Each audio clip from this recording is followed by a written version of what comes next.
চাওক বৰ্তমান যিটো উচ্ছেদ চলি আছে প্ৰখৰ ৰ'দ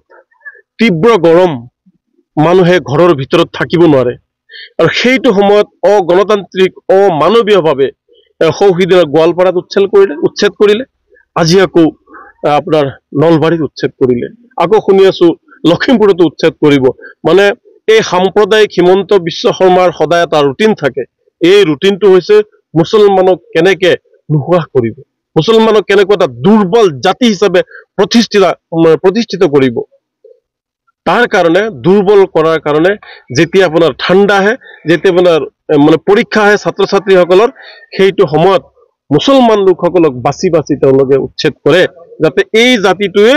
মানে তেওঁলোকৰ ৰাজহাড়ডাল চিধা কৰি জীয়াই থাকিব নোৱাৰে চাওক এই ৰ'দত মানুহে এচিত থাকিব নোৱাৰে মানুহে ফেন লৈ থাকিব নোৱাৰে আৰু সেইটো সময়ত এইসকল এতিয়া তিৰপালৰ তলত থাকিব লগা হৈছে যোৱা পৰহি জয়তুন্নেছা নামৰ এগৰাকী মহিলাৰ গোৱালপাৰা কেম্পত মৃত্যুবৰণ কৰিছে ইয়াৰ দায়ী কোন ইয়াৰ দায়ী ডক্টৰ হিমন্ত বিশ্ব শৰ্মা নেতৃত্বাধীন চৰকাৰ আৰু গোৱালপাৰা জিলা প্ৰশাসন সেই ঢলপুৰ উচ্ছেদ হওঁতেও এজনক তেওঁলোকে হত্যা কৰিছিল এই হত্যা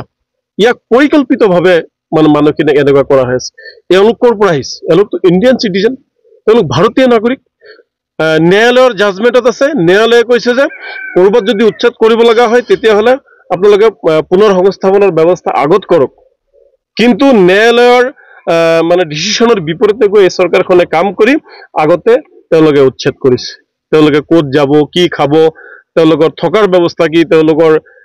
পানীৰ ব্যৱস্থা কি শিক্ষাৰ ব্যৱস্থা কি সকলো কিন্তু মানে আঁতৰত ৰাখিছে এইবিলাকতো চৰকাৰৰ দায়িত্ব নহয় এখন গণতান্ত্ৰিক দেশৰ নিৰ্বাচিত চৰকাৰৰ দায়িত্ব কি জনসাধাৰণক সুৰক্ষা দিয়া জনসাধাৰণক নিৰাপত্তা দিয়া জনসাধাৰণৰ সুখে দুখে থাকি এক শান্তিৰ মানে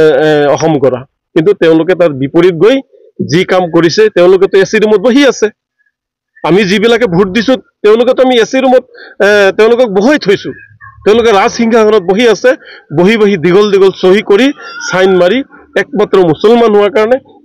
মুছলমান হোৱাৰ কাৰণে তেওঁলোকে বাছি বাছি এই টাৰ্গেট কৰিছে গতিকে আগন্তুক দিনত এই চৰকাৰক আমি উফৰাই দিব লাগিব আৰু অসমত এক শান্তি প্ৰতিষ্ঠা কৰিব লাগিব অন্যথা অহাবাৰ যদি